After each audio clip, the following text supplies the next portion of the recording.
Maubos ang mga bahay dito sa Pinyahan, Quezon City nung masunugan. Ito yung mga nakatira dito na more than 35 years na. Alam nyo ba ng itsura nito dati? Dating palayan lang. Kaunti lang sila tapos yung mga bahay dito ay gawa lang sa light materials. Kumbaga bilang lang sila. Hanggang sa dumami na ngayon at meron pang mga asosasyon dito. So marami nagtatanong kung tatayuan ba ulit ito ng mga bahay o merong project na gagawin. So merong planong pagtatayo dito ng 12 to 15 palapag na vertical housing building. Tingnan natin sa dulo. Madadaan na siya kasi nung nakarang punta natin dito, medyo malakas pa yung usok. Simbahan.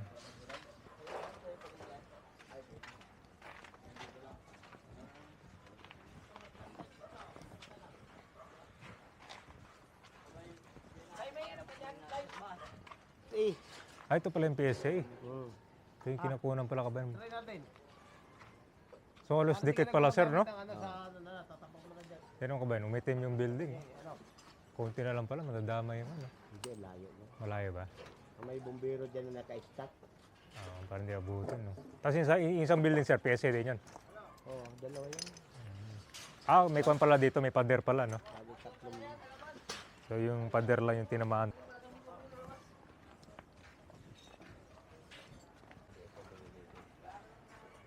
Parang wala nang dalan dito na ya. Hindi na to? Meron po, yun. Meron ba? Kabila.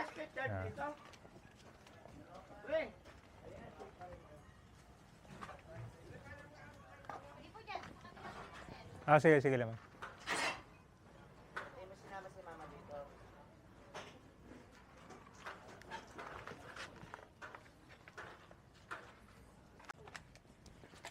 Ito yung nabagyo kanina kabayan, no? Pader na lang yung pagitan pala. Para dito sa PSA building malapit. Halos ko din pala. Sunog din pala. Ito kan drainage yata.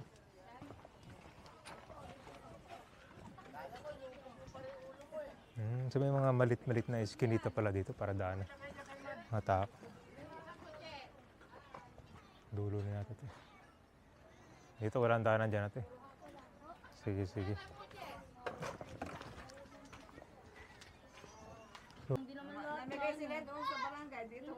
Di sila pumasok. Malakas pa kasi usok yata. Kahit kami nakaraan, di kami nakapasok dito eh. May na ba? May tent na eh. Saka medyo maputik pa nakaraan. Wala pa papa mo.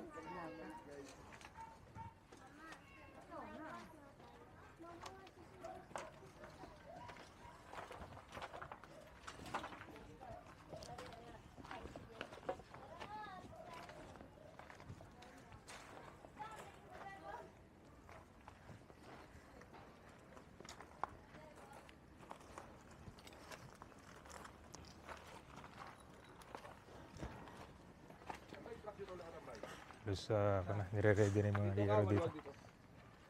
Main road to dito. Pag ano na lahat yan, kasi marami na magigibit yan.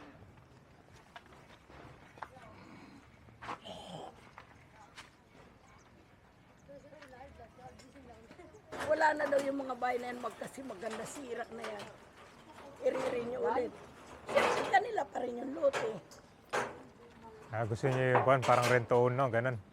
Ganun yun. Bibigay. Kasi wala yung pera na yun. Parang. Bibigay ng isang taon. Wala yun.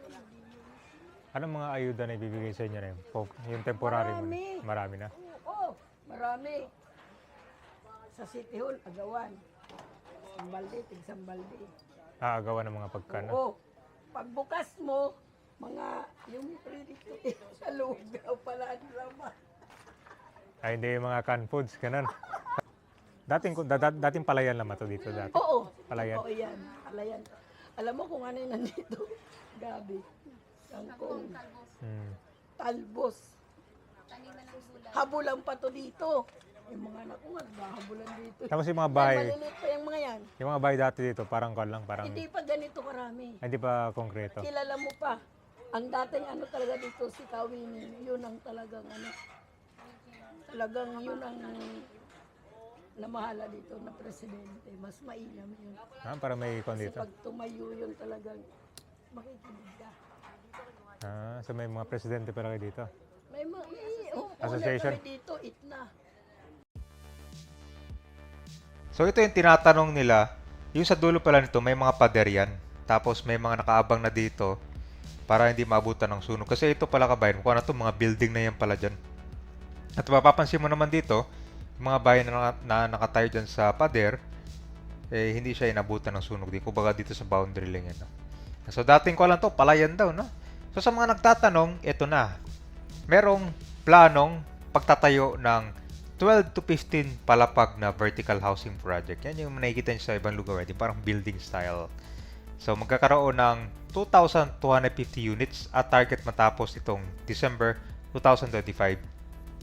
Ang purpose nito, magbigay ng permanenteng tirahan sa mga pamilyang naapektuhan ng sunog. So habang isinagawa itong proyekto, magbibigay ng rental subsidy ang local at national government agency upang matulungan ang mga pamilya sa kanilang pangungupahan. So yan, napuntahan na ito nila kabayan at ito na nga yung gagawin nilang project. So kung naman, ang sabi naman nila dito na yung mga nakatira dito ay dito na sila ma-relocate, di ba?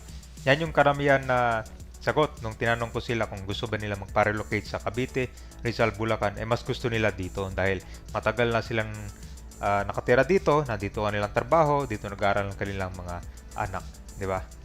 So sa ngayon, kiniklear mo na ito, mapapansin mo, walang mga nagtatayo ngayon ulit dito ng mga bahay o yung mga materyales dahil pinagbabawalan daw. So abutin to ng mga ilang buwan, taon. So for the meantime, may subsidy sila para sa rental. So ito yung mga nakatira dito na more than 35 years na. Dating gawa sa light materials lang hanggang sa ginawa nito ng konkreto. So itong lugar na to, ilang beses na rin ito nasunugan, hindi lang ngayon.